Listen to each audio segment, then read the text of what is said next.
जैसे दंड से प्रहार करेंगे तो घट का नाश होता है, ये हम समझते हैं। उसी प्रकार मंगलाचरण करेंगे तो विघ्न का नाश कैसे होगा।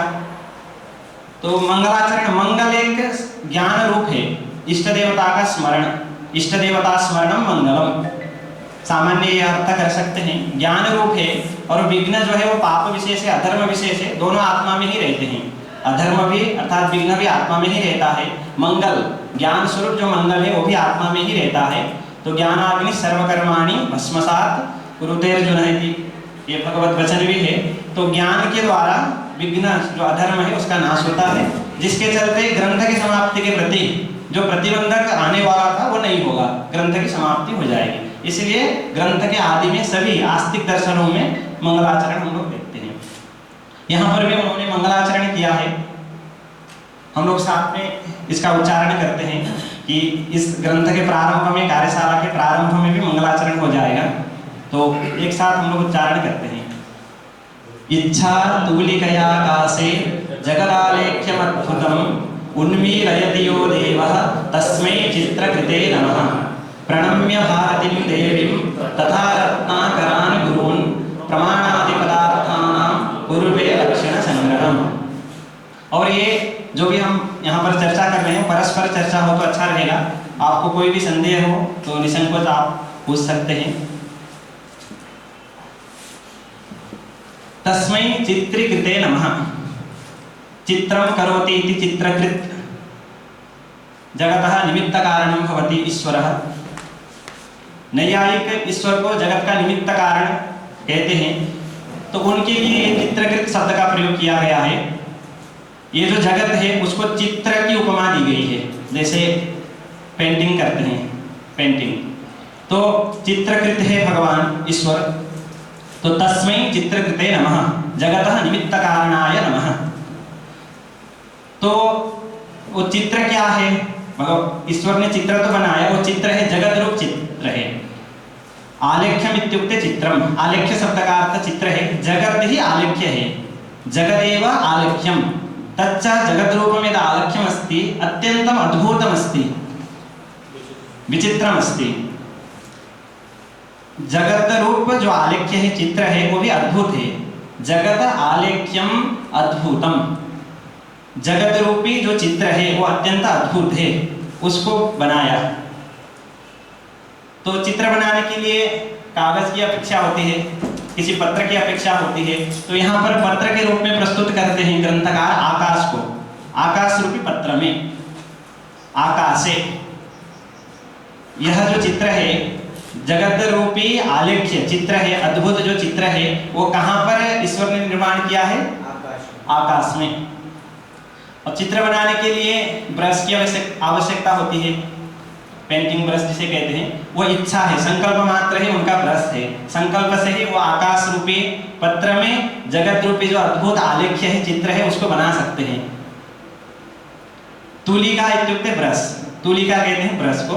वो तुलिका क्या है, इच्छा ही तुलिका है, इच्छा तुलिकया। इच्छा मतलब संकल्प, भगवान संकल्प करते हैं तो वो निर्माण कर सकते हैं, उनके लिए अतिरिक्त प्रयत्न नहीं करना पड़ता है जैसे जीव करते हैं। इच्छा रूपी तुलिका के द्वारा आकाश रूपी पत्र में जो अद्भुत जगत रूपी आलेख्य बनाते हैं, आलेख्यम उन्मीलयति, उन्मीलयति इत्युक्ते प्रकाशयति। यह जो चित्र है उसको प्रकाशित करता है, उन्मीलयति।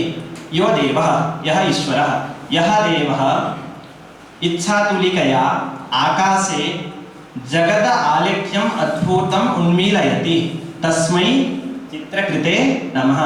ऐसा जो चित्रकार है उसको मैं नमस्कार करता हूँ, ऐसा जो जगत का निमित्त कारण है उसको मैं नमस्कार करता हूँ। इस प्रकार वो मंगलाचरण करते हैं। ऐसे प्रसिद्धि है, यस्य देवे यथा भक्तिर् यथा देवे तथा गुरौ तस्यैते कथिता ह्यर्थाः प्रकाशन्ते महात्मनः।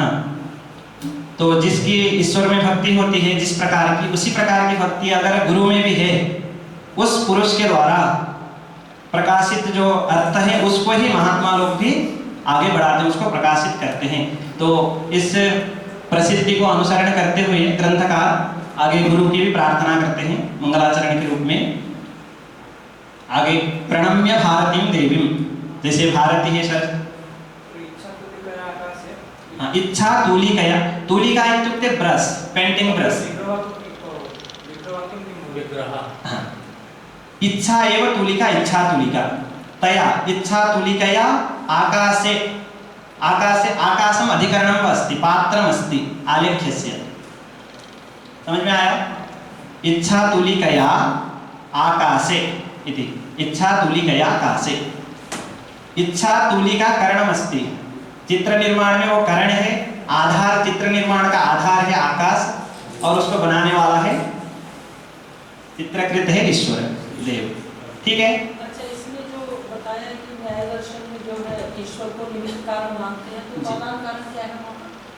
जैसे जगत है, जगत परमाणु को उपादान कारण मानते हैं। जैसे घट का उपादान कारण होता है, आगे हम लोग चर्चा करेंगे, 3 प्रकार के कारण होते हैं, समवायी कारण, असमवायी कारण, निमित्त कारण।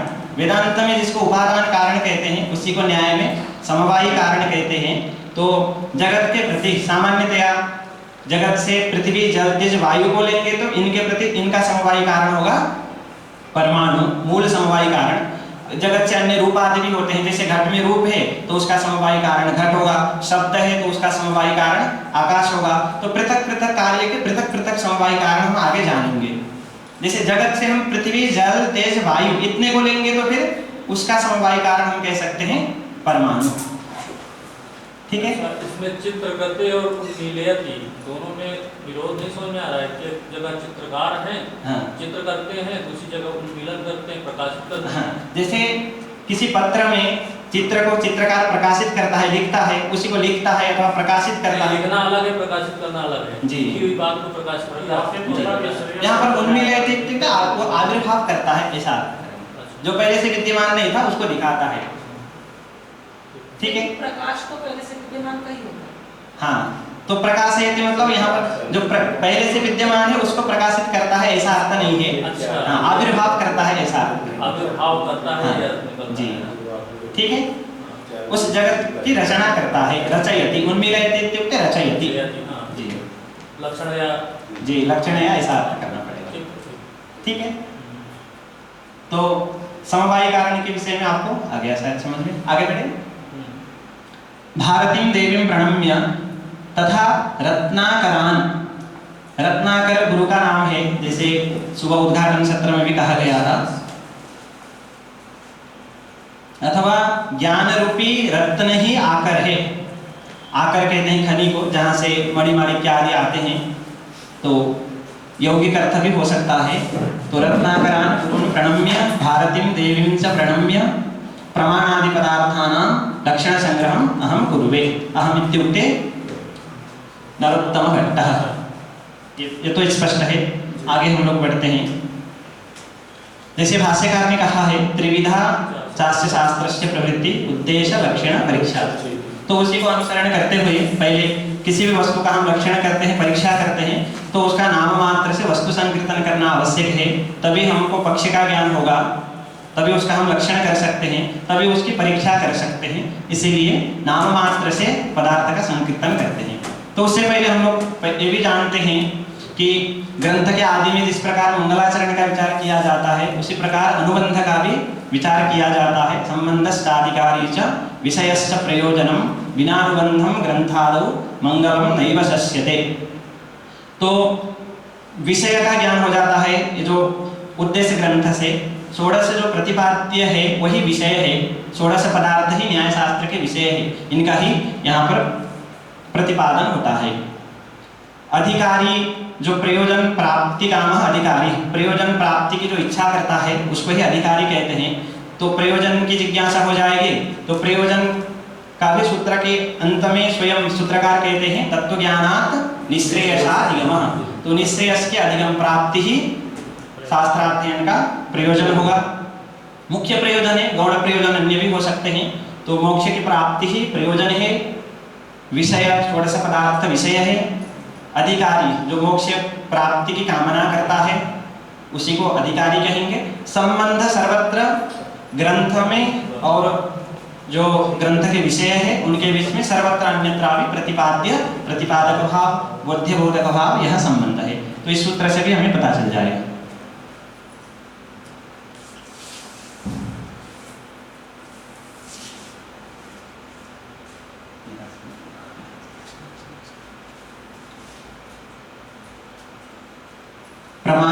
प्रमेय संशय प्रयोजन दृष्टांत सिद्धांत अवयव तर्क निर्णय वाद जल्प वितंडा हित्वाभास छलज्जाति निग्रह स्थानानां षोडश पदार्थानां तत्वज्ञानां निश्रेयसात् गमः। ये प्रतिपाद्य षोडश पदार्थ हैं, इनके तत्व ज्ञान से, तत्व ज्ञान मतलब यथार्थ ज्ञान, तद्वती तत्प्रकारक जो ज्ञान है उसको यथार्थ ज्ञान कहते हैं। उसके द्वारा निश्रेयस की, जो सभी प्राणी जिसको चाहते हैं, मोक्ष निरतिशय जो सुख वेदांत शास्त्र में कहा जाता है, उसकी प्राप्ति होती है। यह न्याय सूत्र है, भगवान गौतम के द्वारा प्रणीत प्रथम सूत्र है। तो ये तो उद्देश्य हो गया। अब इनका ही हमें रक्षण करना है, इनकी ही परीक्षा करनी है। तो षोडश पदार्थों में से प्रथम पदार्थ है प्रमाणम।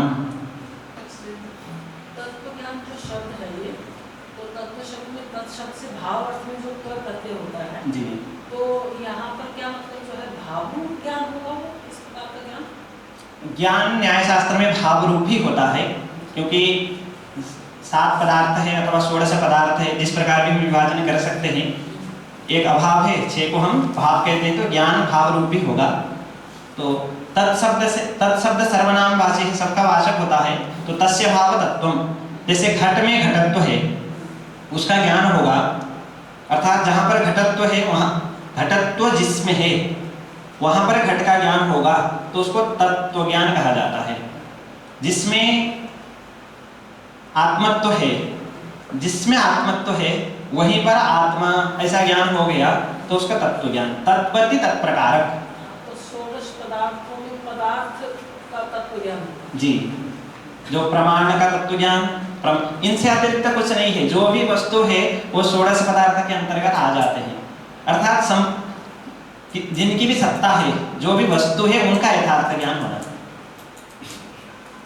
ठीक है?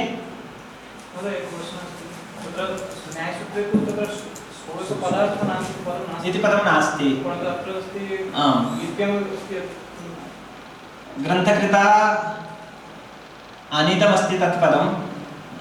यदि सूत्रमुच्चारणीयं चेत् 16 पदार्थानाम् इति उच्चारणं मास्तु, स्पष्टार्थम् अत्र लिखितमस्ति, सूत्रे नास्ति इदं पदम्।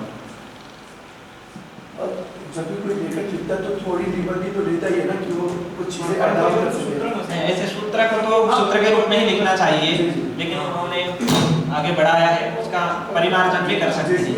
हाँ, तो कहीं से उल्लेख करते हैं तो जो पंक्ति है उस शब्द हम बढ़ा नहीं सकते। पर क्या ऐसा भी हो सकता है किसी पाठ में मिलता हो? हाँ, ये विचार ले सकते हैं, यह विचार, हाँ, लेकिन वो उसमें 16 सही है, 16 पदार्थ कहने से हमने भी पढ़ा, उनमें तो उपलब्ध नहीं है। पर क्या पता नरोत्तम भट्ट के सामने कोई ऐसी टीका रही हो, ऐसा कोई टेक्स्ट रहा हो जो जिसमें ये पाठ में हो सकता है। इस प्रकार हम अन्वेषण कर सकते हैं, खोज कर सकते हैं।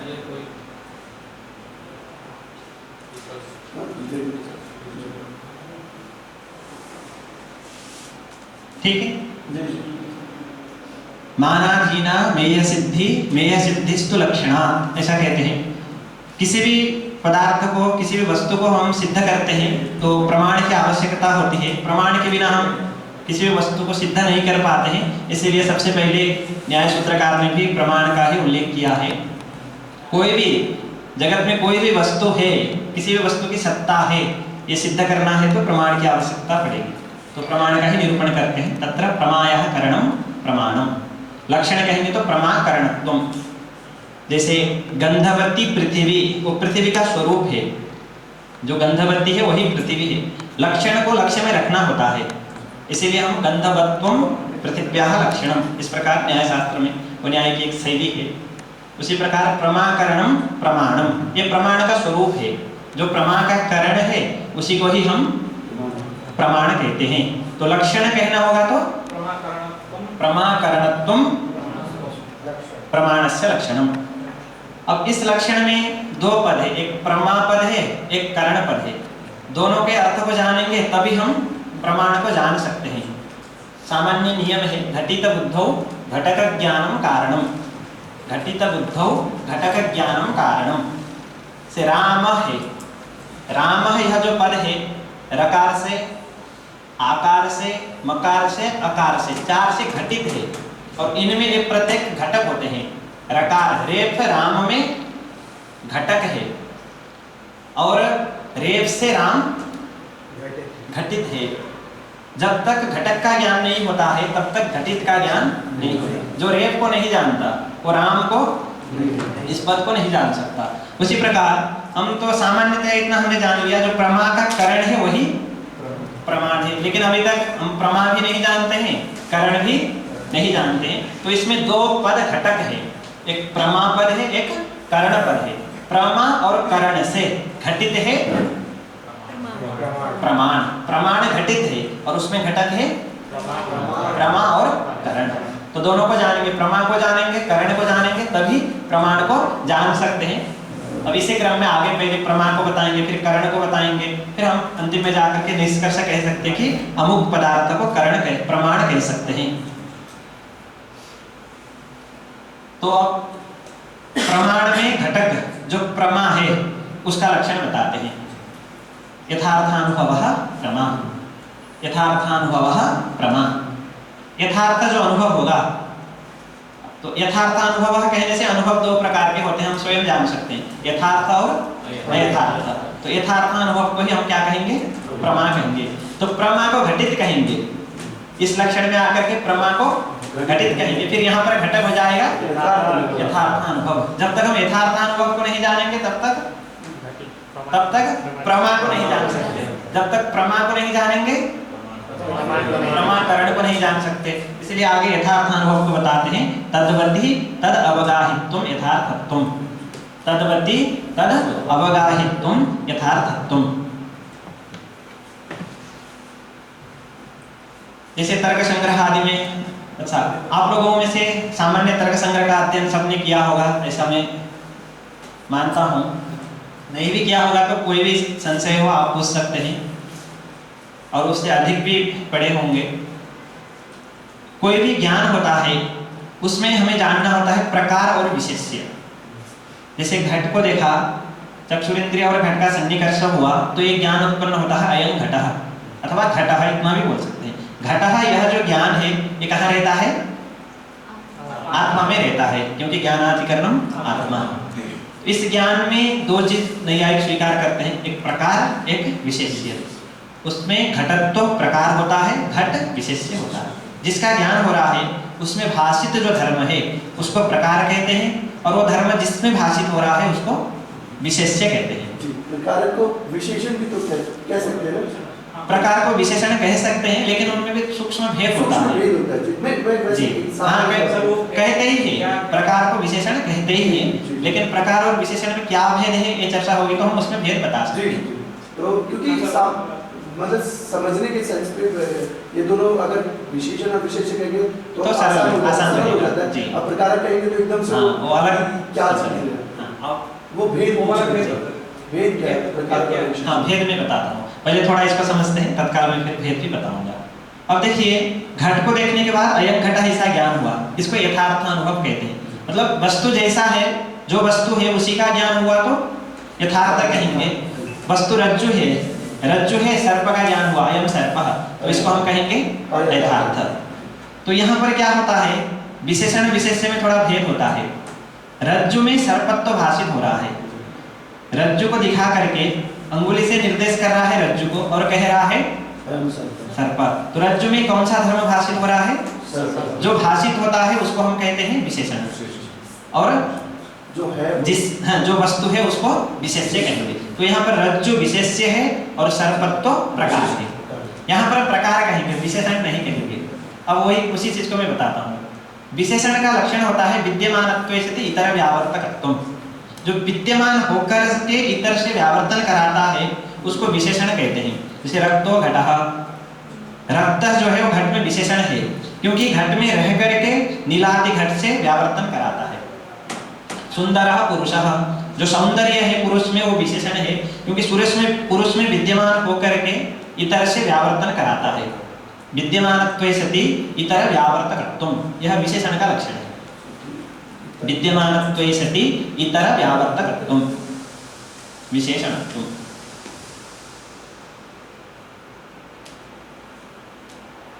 देखिए, घट को दिखा करके अयं घट ऐसा ज्ञान हुआ तो घटत्व विशेषण भी है, प्रकार भी है, दोनों कह सकते हैं, और घट विशेष्य है। अब देखिए घटत्व जो है घट को पट आदि से व्यावर्तन कराता है और घट में रहता भी, विद्यमान भी है। अब रज्जु को दिखा करके अयम सर्प ऐसा ज्ञान हो रहा है, तो रज्जु में सर्पत्व विद्यमान नहीं है। इतर व्यावर्तकत्व तो उसमें है लेकिन विद्यमानत्व नहीं। जो विद्यमान होकर के इतर से जो व्यावर्तन कराता है उसी को ही विशेषण कहते हैं। तो रज्जु में सर्पत्व प्रकार है इतना ही कहेंगे, विशेषण नहीं कहेंगे। अब घट में घटत्व प्रकार भी है और विशेषण भी है, ये थोड़ा सा भेद है। नहीं तो शास्त्रों में जो प्रकार है, प्रकार है वह विशेषण में उच्यते ऐसी पंक्ति मिलती है, प्रकार को विशेषण भी कहा जाता है। हाँ जी, हाँ यथार्थ में होगा ही। तो जहाँ पर यथार्थ ज्ञान होता है वहाँ पर जो प्रकार होगा उसको विशेषण भी कहेंगे। अयथार्थ ज्ञान में वहाँ पर प्रकार तो होगा लेकिन वो विशेषण और प्रकार में भेद नहीं रहेगा वहाँ पर। यथार्थ में जी, अयथार्थ ज्ञान में सिर्फ प्रकार होगा, वो विशेषण नहीं होगा। कथनचित कहीं विशेषण शब्द का प्रयोग भी हो रहा है तो समझना है वो प्रकार के लिए हुआ है। इसी प्रकार का लक्षण क्या है? जैसे विद्यमान है श्रुति इतर व्यावर्तक को विशेषण जी, प्रकार का क्या? प्रकार का ऐसे लक्षण प्रसिद्ध नहीं है, विशेष्य वृत्ति जो धर्म है। विशेष देखिए, जैसे न्याय शास्त्र में निरूप्य निरूपक भाव एक संबंध है, जैसे विशेषणता विशेष्यता। विशेष्यता से निरूपित क्या है कहेंगे तो विशेषणता ही आएगी, ठीक। तो विशेष्यता निरूपित जो विशेषणता है उसका जो आश्रय होगा उसी को विशेष्य कहेंगे। उसी प्रकार विशेष्यता निरूपित जो प्रकारता है उसका जो आश्रय होगा उसी को प्रकार कहते हैं, ठीक है। तो प्रमा के करण को प्रमाण कहते हैं, तो वहां से प्रमा क्या है जिज्ञासा हो गई। फिर प्रमा का लक्षण क्या है? यथार्थानुभव प्रमा। फिर यथार्थ प्रमा के लक्षण में यथार्थानुभव घटक हो गया, तो उसको बताया तद्वति तद अवगाहितम। अच्छा, इसको हम बता रहे थे। अब देखिए, तत् से प्रकार को लेना है, तद्वति तद अवगाहितम ये लक्षण है। कोई भी लक्षण होता है तो लक्ष्य का निर्धारण हमें करना होता है। जैसे शासनादिमत्वम ये लक्षण है, तो लक्ष्य क्या है? गौ है। गंधवत्वम यह लक्षण है, तो लक्ष्य कौन है? पृथ्वी। उसी प्रकार तद्वति तद अवगाहित्वम ये लक्षण है, तो लक्ष्य पहले से दिमाग में लाना होता है। लक्ष्य क्या होगा?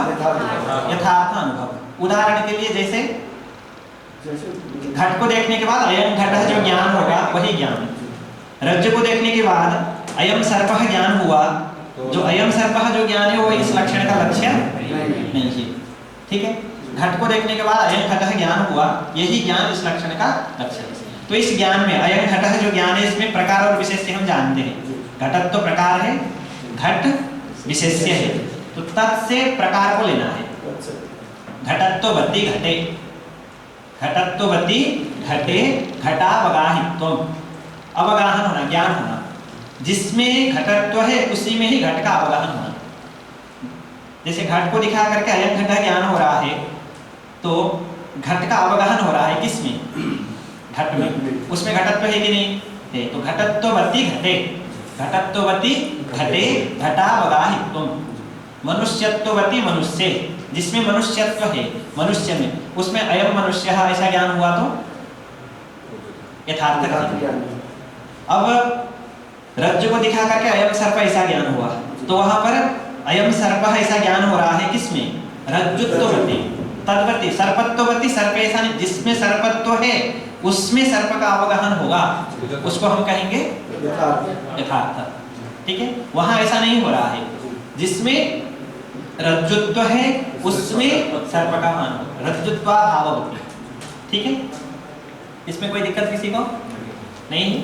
आगे तत् से आपने कहा कि प्रकार को लेना है, विशेषण जी जी। अच्छा, तो घटत्व को लेंगे, तो घटत्व जिसमें है घटत्ववति घटे घटावगाहित्वम। अच्छा, यहाँ जो भी मतलब तत् से यहाँ विशेषण और प्रकार को लेंगे। दोनों तत् से क्या प्रकार को लेंगे? हाँ, दोनों एक है ना, तत् में नित्य संबंध, एक से तत् तद हो गया ज्ञान, तद भाई अच्छा तद्वति है ना, तद्वति है। हाँ हाँ, तत् से घटत्वावगाहित्वम, ठीक है।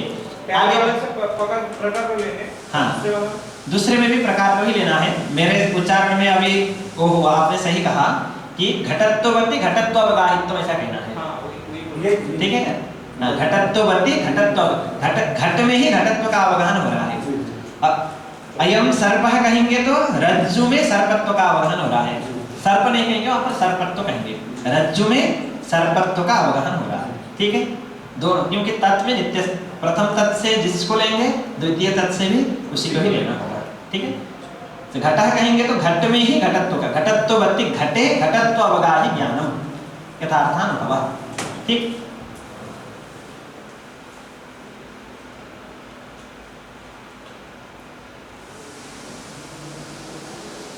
अब देखिए अनु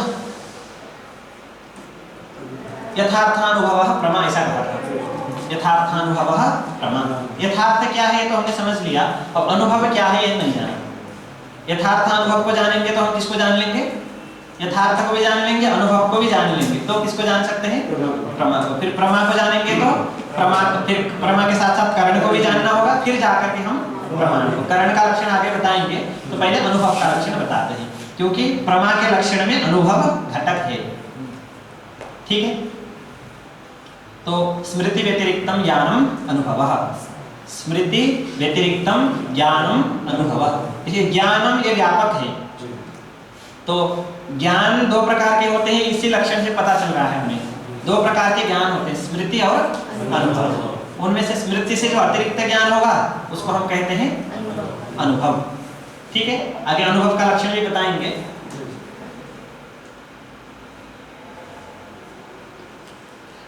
पहले स्मृति का लक्षण बता रहे हैं। अच्छा, अनुभव का बात बताएंगे। अनुभव का यहाँ वो ऊपर ही तो है, उसमें स्मृति व्यतिरिक्तम ज्ञानम।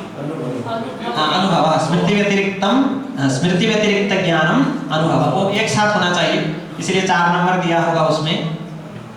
स्मृति व्यतिरिक्त ज्ञानम अनुभवः। ठीक है, अनुभव का लक्षण स्पष्ट देखिए। ये जो अनुभव शब्द है जी, तो इससे जैसे व्युत्पत्ति पर रख लेंगे तो पश्चात होने वाला क्या है? पश्चात होने वाला पहले क्या हुआ? ठीक है, मैं बताता हूँ दोनों। ऐसा अर्थ कर सकते हैं, अनुपश्चात भवतीति अनुभवः, ऐसा कह सकते हैं, लेकिन किसके पश्चात ये हमें समझना पड़ेगा। हाँ जी। जैसे प्रत्यक्ष है, अनुभव 4 प्रकार के होते हैं, प्रत्यक्ष, अनुमिति, उपमिति, शाब्द। इंद्रियार्थ सन्निकर्ष के अनंतर, इंद्रियार्थ सन्निकर्ष के अनंतर होने वाला जो ज्ञान है उसको अनुभव कहेंगे। उसी प्रकार व्याप्ति ज्ञान अथवा परामर्श के अनंतर होने वाला जो ज्ञान है उसको अनुभव कहेंगे, वो अनुमिति होगा। सादृश्य ज्ञान के अनंतर होने वाला जो अनुभव होगा उसको उपमिति कहेंगे। पदक ज्ञान के अनंतर होने वाला जो अनुभव होगा उसको शाब्द कहेंगे। ठीक है, जैसे अन्य यहाँ पर भी आएगा, अन्यत्र लक्षण भी प्राप्त होता है, साक्षात्कारी प्रमा अनुभव, ऐसा भी कहते हैं। हमें जो साक्षात ज्ञान होता है, इंद्रियार्थ सन्निकर्ष हुआ, एक ज्ञान उत्पन्न हुआ, अयं घटः, इसको हम कहेंगे अनुभव। कौन सा अनुभव होगा ये? प्रत्यक्ष। व्याप्ति ज्ञान होने के बाद, धूम दर्शन परामर्श आदि होने के बाद पर्वतो वृद्धिमान, ऐसा ज्ञान होता है, आगे हम उदाहरण पूर्वक उसको जानेंगे, इसको भी हम क्या कहेंगे? अनुभव कहेंगे। अभी सिर्फ प्रत्यक्ष को ही समझते हैं, घट को देखने के बाद अयं घटः ज्ञान हुआ, इंद्रियार्थ सन्निकर्ष के बाद, यह अनुभव है। कितने क्षण तक रहता है? 2 क्षण। कोई भी ज्ञान न्याय शास्त्र के अनुसार 2 क्षण तक ही रहता है। कुछ विशेष ज्ञान है जो 3 क्षण तक रह सकता है, उसकी हम अभी चर्चा नहीं करेंगे। ठीक है, ऐसा कौन सा ज्ञान है? अपेक्षा बुद्धि है। ठीक है, जो अपेक्षा बुद्धि है वो क्षण त्रयावस्थायी होती है। सामान्यतया हम ये इस चीज को रख सकते हैं दृढ़ निश्चय करके, ज्ञान कोई भी 2 क्षण तक ही रहता है न्याय शास्त्र के अनुसार, तृतीय क्षण में नष्ट हो जाता है। इंद्रियार्थ सन्निकर्ष हुआ, अयं घटः, ये ज्ञान हुआ कहाँ पर? आत्मा में। प्रथम क्षण में उत्पन्न हुआ, द्वितीय क्षण में रहा, तृतीय क्षण में नष्ट हो गया। जो नष्ट हो गया उसका नाम है स्मृति या अनुभव। अनुभव। ठीक है, अब उसका बाद में हमें 2-3 दिन बाद कभी स्मरण भी हो सकता है, उसकी याद आएगी तो उसको हम कहेंगे स्मरण। ठीक है, अब ज्ञान नष्ट हो गया तो स्मरण कैसे होगा? उसके लिए बीच में संस्कार की कल्पना करते हैं जी। जैसे घट का ज्ञान हुआ, ज्ञान तो नष्ट हो गया, लेकिन उस ज्ञान का एक संस्कार, वो ज्ञान, वह अनुभव आत्मा में समान प्रकार, समान विशिष्ट वाला एक संस्कार को उत्पन्न करता है, जिससे बाद में जाकर के हमें क्या होता है? स्मरण होता है। स्पोर्ट सिद्धांत से मिलता जुलता है। स्पोर्ट तो जैसे व्याकरण में माना जाता है स्पोर्ट सिद्धांत, तो संस्कार के कारण अंतिम वर्ण के श्रवण से पूरे पद का ज्ञान कराता है, तो उसी से मिलता जुलता ये बात है। मिलता जुलता है ऐसा कह सकते हैं, लेकिन अंतर है दोनों में। अच्छा जी, स्फोट सिद्धांत को नहीं आई कि नहीं मानते हैं, शब्द को अनित्य मानते हैं, वो शब्द को नित्य मानने के लिए स्फोट सिद्धांत को स्वीकार करते हैं। ठीक, अभी ज्ञान के लिए हम चर्चा कर रहे हैं, शब्द के लिए नहीं। ठीक है, तो कोई भी इंद्रियार्थ सन्निकर्ष होने के बाद, परामर्श आदि होने के बाद, सादृश्य ज्ञान होने के बाद, पद ज्ञान होने के बाद साक्षात जो ज्ञान होता है उसको हम कहेंगे अनुभव। अनुभव कितने क्षण तक रहता है? तृतीय क्षण में नष्ट हो जाएगा। वह अनुभव आत्मा में एक पदार्थ को उत्पन्न करता है जिसका नाम है संस्कार। उस संस्कार का नाम है भावना। संस्कार भी अनेक प्रकार, 3 प्रकार के होते हैं, उनमें से भावनाख्य संस्कार। वो संस्कार से फिर स्मृति की उत्पत्ति होती है। तो संस्कार स्मृति को उत्पन्न तभी करेगा जब वो उद्बुद्ध होगा। संस्कार को जगाना पड़ता है, तो कुछ उद्बोधक होते हैं, सादृश्य, दर्शन, अदृष्ट, चिंतन आदि। तो उद्बोधक के द्वारा संस्कार जब उद्बुद्ध होगा तभी जाकर के स्मृति को उत्पन्न करेगा। तो किसी भी वस्तु का साक्षात जो ज्ञान हो रहा है, सरल भाषा में कहना हो तो उसको हम कहेंगे अनुभव। बाद में उसका स्मरण हो रहा है तो उसको हम कहेंगे स्मृति। स्मृति किससे उत्पन्न होती है? संस्कार से। संस्कार मात्र जन्यम ज्ञानम स्मृति। अनुभव किससे उत्पन्न होता है? प्रत्यक्ष का नाम, प्रत्यक्ष जो प्रमा है उसी को अनुभव कहेंगे। प्रत्यक्ष भी अनुभव है, अनुमिति भी अनुभव है, उपमिति भी अनुभव है, शाब्द भी अनुभविता। ये अनुभव की उत्पत्ति किससे होती है? जैसे प्रत्यक्ष है तो इंद्रियार्थ सन्निकर्ष से होगा, अनुमिति है तो व्याप्ति ज्ञान परामर्श से होगा, उपमिति है तो सादृश्य ज्ञान से, और शाब्द है तो पद ज्ञान आदि से। ठीक है, तो अनुभव की उत्पत्ति इंद्रियार्थ सन्निकर्ष आदि से, और स्मृति की उत्पत्ति संस्कार से। ज्ञान कितने प्रकार के? 2 प्रकार के, स्मृति और अनुभव। स्मृति को छोड़ करके जो भी ज्ञान बचे उन सबको अनुभव कहेंगे। तो स्मृति व्यतिरिक्त ज्ञानम अनुभव, ये एक पद साथ में होना चाहिए। स्मृति व्यतिरिक्त ज्ञानम अलग अलग नहीं है, स्मृति व्यतिरिक्त ज्ञानम अनुभवः।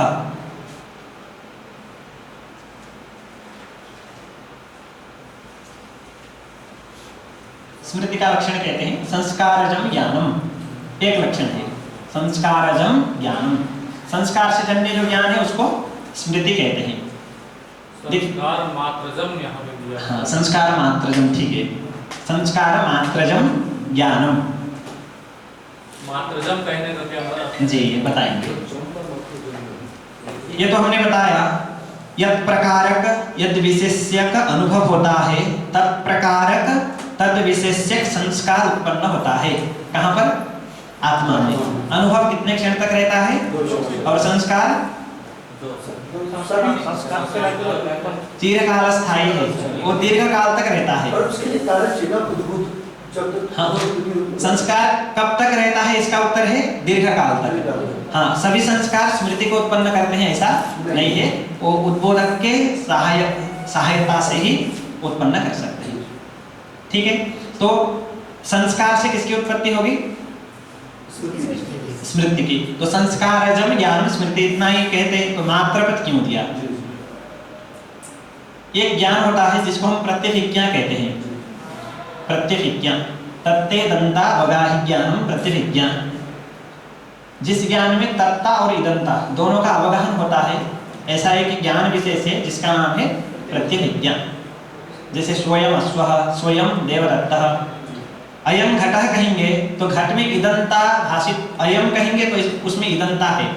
जैसे राम में रामत्व है, घट में घटत्व है, मनुष्य में मनुष्यत्व है, अयम में इदंता है। इदम शब्द का है तो उसमें बस तो आप करेंगे तो दोनों हो जाएगा, इदंतो भी हो जाएगा, इदंता भी हो जाएगा। ठीक है, जैसे मनुष्यता के लिए मनुष्यत्व के लिए एक ही बात है।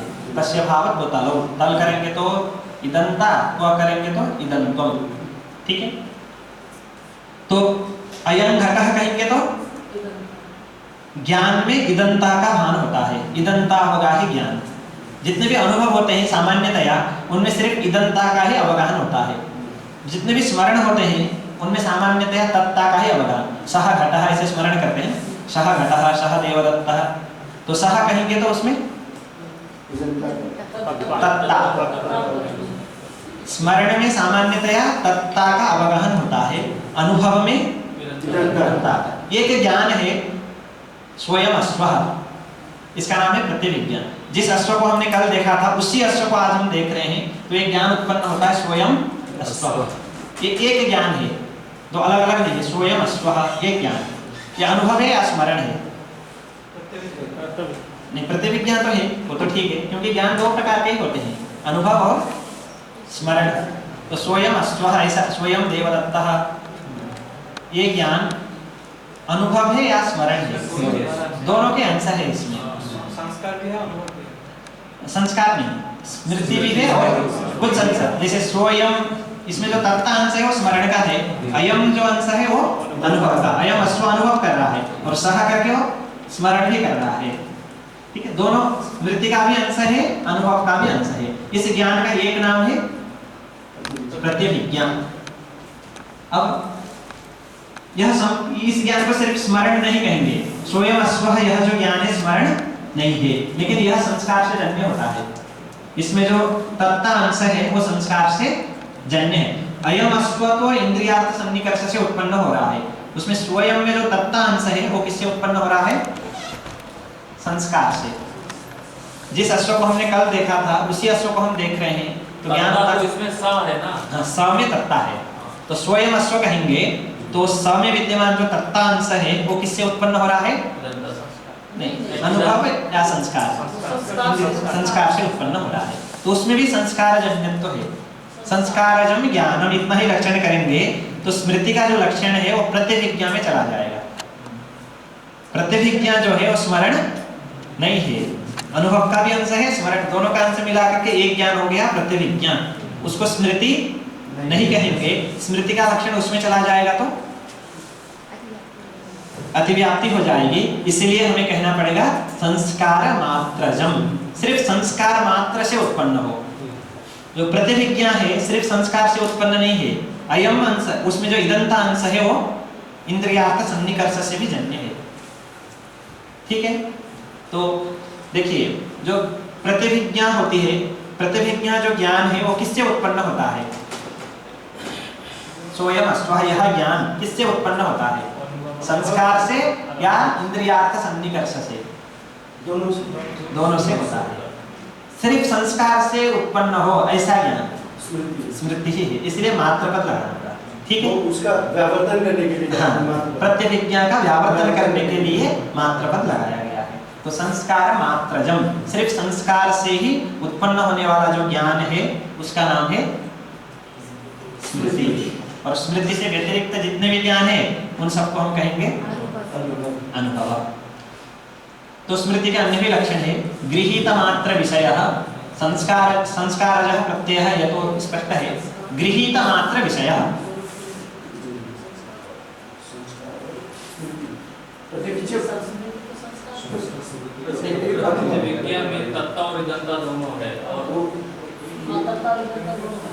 तत्ते दंता बगाहि ज्ञानम प्रतिविज्ञान, ये प्रतिविज्ञा का लक्षण। तो उसको एक को तो संस्कार कहेंगे जो तत्ता है, जो तत्ता अंश है वो संस्कार से जन्य है, संस्कार नहीं। संस्कार जन्य, और इदंता जो है वो इंद्रियार्थ सन्निकर्ष से, जैसे प्रत्यक्ष जन्य होता है उसी प्रकार अयम अश्व यह इंद्रियार्थ सन्निकर्ष से जन्य है। तो ये इदंता जो है वो स्मृति में नहीं है। हाँ, वो इदंता अंश जो है वो प्रत्यय अनुभव के अंतर्गत आएगा। अनुभव के अंदर आता है।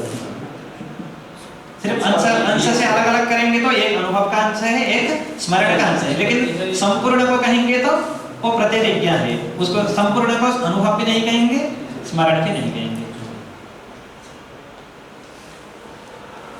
देखिए संस्कार मात्रजम ज्ञानम, ये तो लक्षण हो गया। और स्मृति का स्वरूप, स्मृति को जानने के लिए अन्य भी लक्षण बताते हैं, गृहीत मात्र विषय। आगे संस्कार जब तो फिर से आया, पुनरुक्ति है, उसका कोई विशेष प्रयोजन नहीं है। गृहीत मात्र विषय कहने से ये हमें लाभ होता है, जैसे घट का हमें अनुभव हुआ तो उसी का ही स्मरण होगा, पट का स्मरण नहीं होगा। तो गृहीत मात्र, जैसे स्मृति कहेंगे तो गृहीत मात्र विषय, ऐसा यहाँ पर प्रत्यय है इसलिए विषय पुल्लिंग का प्रयोग किया है। प्रत्यय इत्युक्ते ज्ञानम, गृहीतम एव विषयः भवति, यस्याम स्मृतौ सा स्मृति गृहीत मात्र विषया, जिसका हमें ज्ञान हुआ है वही पदार्थ विषय होता है, उससे अतिरिक्त कुछ भी विषय नहीं होता है। जैसे योग सूत्र में कहा है स्मृति का लक्षण, योग सूत्र में अनुभूत विषय असंप्रमोष स्मृति, उसी का ये पर्यायवाची है कह सकते हैं, उसी को अन्य शब्द में कहा है ऐसा कह सकते हैं। जो अनुभूत विषय है वहां पर संप्रमोष, प्रमोष होता है चुराना, मुष्णातीति मोषः, सम्यक मुष्णातीति सम्यक प्रकारेण मुष्णातीति संप्रमोषः, जो अच्छे से चुराती हो उसी को हम कहते हैं स्मृति संप्रमोषः। किसको? अनुभूत विषय को, असंप्रमोषः है। मैं बताता हूँ उसको जी। अनुभूत विषय असंप्रमोषः, वास्तव में वहां पर ऐसा अर्थ करना, सीधे सीधे पंक्ति से ऐसा अर्थ हमें लब्ध होता है, अनुभूत विषय का जहां पर संप्रमोष नहीं होता है उसको स्मृति कहते हैं। ये पद पदार्थ ऐसा लब्ध होता है, अनुभूत जो विषय है उनका जहां पर संप्रमोष नहीं होता है। लेकिन ऐसा अर्थ करेंगे तो अनर्थ हो जाएगा, ऐसा वास्तव में होता नहीं है। स्मृति में हमेशा अनुभूत विषय का संप्रमोष ही होता है। उसका अर्थ हमें ऐसा करना पड़ेगा, अनुभूत विषय से अतिरिक्त विषयों का संप्रमोष है। ऐसा टीकाओं में मिलता भी है, तत्वविशारदी टीका है भाष्य के ऊपर, अतिरिक्त जो विषय है उनका असंप्रमोष, अनुभूत विषय का तो नियमतः संप्रमोष होता ही है। हमारे पास जो विषय है कुछ अनुभूत है, कुछ बिना अनुभूत के ही हो गए। देखिए जो स्मरण होता है वो अनुभव, जिस विषय का अनुभव हुआ उसी का ही स्मरण होता है, उससे अतिरिक्त विषय का स्मरण ऊपर से चला गया, हमने करा तो सही, देखा तो सही, लेकिन उसका कुछ अंदर गया नहीं, तो ऊपर चला गया। इसका मतलब ये है नहीं मतलब जो कह रहे हैं कि अनुभूत विषय का असंप्रमोष। देखिए मैं बताता हूँ, अनुभूत अयम घट ऐसा ज्ञान हुआ तो घट जो है अनुभूत, जिसका अनुभव हो गया उसको अनुभूत कहते हैं। नहीं, मेरा प्रश्न ये है, जो आपने कहा हाँ कहा है जी, कि जो विषय जो है अनुभूत है उससे पृथक विषय का, पृथक विषय मतलब अभी हमको घट का ज्ञान हुआ, पट का ज्ञान नहीं हुआ, तो अनुभूत हो गया घट, अननुभूत हो गया पट। तो वो तो हमने है ही नहीं, तो उसका संप्रमोष असंप्रमोष ही क्या, उसका कुछ भी नहीं होगा जी। कहने का मतलब जितने विषय का हमें ज्ञान हुआ, अनुभव हुआ, उससे अतिरिक्त का हमें स्मरण नहीं होगा। इससे तो ऐसा लग रहा ना कि मतलब जो है ये जो सूत्र है योग का, ये सूत्र संरचना में कुछ गड़बड़ नहीं, ऐसा अर्थ होता है। जैसे देखिए, जैसे यहाँ पर संस्कार मात्र जब लक्षण है ना, संस्कार मात्र का संस्कार से ही जन्य, इसका भी अर्थ अलग करना पड़ता है। संस्कार मात्र से जन्य हो और संस्कार से इतर से अजन्य हो, ऐसा अर्थ करना पड़ता है। ये निगोशिएशन की बात है, मतलब क्या कहते हैं, निषेध वाला परिभाषा कर सकते हैं ना। हाँ, उसको लाना उसका हाँ। एक तो कर रहा है आपको, क्या कहते हैं, जो बता रहा है जी, मात्र शब्द का अर्थ अन्य योग और विवच्छेद होता है, जी, जी। तो विवच्छेद भी करना पड़ता है जी। अन्य योग का। जैसे मात्र शब्द यहाँ पर दिया है, सिर्फ संस्कार मात्रजम ज्ञान कहेंगे तो इस लक्षण में असंभव दिखाते हैं, क्योंकि सिर्फ संस्कार से कोई भी ज्ञान उत्पन्न नहीं हो सकता। संस्कार के साथ साथ बहुत सारे और भी कारण अपेक्षित होते हैं, इसलिए इसका भी अर्थ ऐसा करते हैं, संस्कार से जन्य हो और संस्कार से इतर किसी से भी जन्य नहीं हो। इसके ये तो मात्र शब्द का अर्थ होता है, लेकिन संस्कार से इतर इंद्रियार्थ सन्निकर्ष से जन्य न हो, ऐसा अर्थ करना पड़ता है। ठीक है, तो वहां पर अब उसको समझते हैं। हाँ, उसको मैं समझ, हाँ उस जिसमें वहाँ मुशस्तेय धातु है जी, तो वहाँ पर जैसे स्तेय को हम सामान्य भाषा में तो बहुत अच्छे से समझते हैं कि जी, चुराना चुराना। मतलब किसी चीज को जी। हटा देना, जी, हमारे जी। बिना कुछ ले लेना। जी। वहाँ पे उसको रिलेट कैसे करेंगे हम स्तेय को, मतलब जो बिना पूछे लेना ऐसा अर्थ नहीं करेंगे, वह बिना पूछे लेना ऐसा नहीं कहेंगे, उसका ग्रहण करना इसी अर्थ में लेंगे, सामान्यतया ग्रहण करना। मतलब जैसे तो लौकिक जो परिभाषा है, लोक में जो स्तेय प्रसिद्ध है, उसको शास्त्र में नहीं हटा सकते। हाँ, वो नहीं धातु के अनुसार है ना, जी, जैसे जी। स्तेय का फिर अर्थ क्या दिया जाएगा वहाँ पर? धातु अर्थ दिया वहाँ क्या ले जाएगा उस शब्द विशेष मतलब को? शब्द विशेष का अर्थ कैसे लेंगे, स्तेय का अर्थ क्या लेंगे वहाँ? वहां पर भी हम इस प्रकार घटा सकते हैं, जैसे मुषणा जो स्मृति है वह अनुभूत विषय का संप्रमोष करती है, अभी इस अर्थ को लेते हैं, संप्रमोष करती है, ऐसा अभी अर्थ लेते हैं। ठीक है, क्योंकि उसका अर्थ हमें करना पड़ता है अनुभूत विषय से अतिरिक्त का संप्रमोष, वहां पर ऐसा अर्थ वास्तव में अर्थ हुआ है। जो अनुभव हुआ, घट का अनुभव हुआ, ठीक है, जैसे उसमें घटत्व प्रकार है, घट विशेष्य है, स्मृति भी होगी तो घटत्व ही प्रकार होगा, घट ही विशेष्य होगा, उससे अतिरिक्त कोई भी वस्तु स्मृति में भाषित नहीं होगी। अब वो जिस प्रकार लोक में किसी को कहे बिना अथवा अन्य प्रकार से जो लेते हैं, यहाँ वो अर्थ घटित नहीं होगा, सिर्फ ग्रहण करती है ऐसा, जो सिर्फ जितना अनुभूत विषय है उसी को ही ग्रहण करती है स्मृति, उसी को। अब वहाँ पर मुष्णाति शब्द का प्रयोग क्यों किया, विशेष विचार करना पड़ेगा। नहीं, आप बहुत अच्छा पढ़ा रहे हैं, आप चाहे देख लो छोटे बच्चे लग रहे हैं, और मुझे तो मैंने शायद कभी पढ़ा नहीं है, अगर मैं कुछ उलट-पलट क्वेश्चन करूं नहीं, वो तो करना ही है, वो तो मुझे भी अच्छा लगेगा, मुझे भी लाभ होगा, मैं भी देखूंगा उससे, तो मैं मुझे भी प्रसन्नता होगी। प्रश्न तो भरपूर करिए, ऐसे मैं सर्वज्ञ नहीं, मैं भी उस विषय में चर्चा करूंगा, चिंतन करूंगा, आगे भी बताऊंगा। अभी उत्तर नहीं होगा तो बाद में उसके ऊपर हम चिंतन करेंगे। इसीलिए हमें प्रश्नोत्तर तो बराबर करना ही है, उसमें कोई वो नहीं है, ठीक है। जो भी प्रश्न होंगे मुझे भी लाभ होगा उससे, मैं भी और चिंतन करूंगा। हाँ, एक बार वहां पर आते हैं फिर, तो उस अर्थ को अब एक बार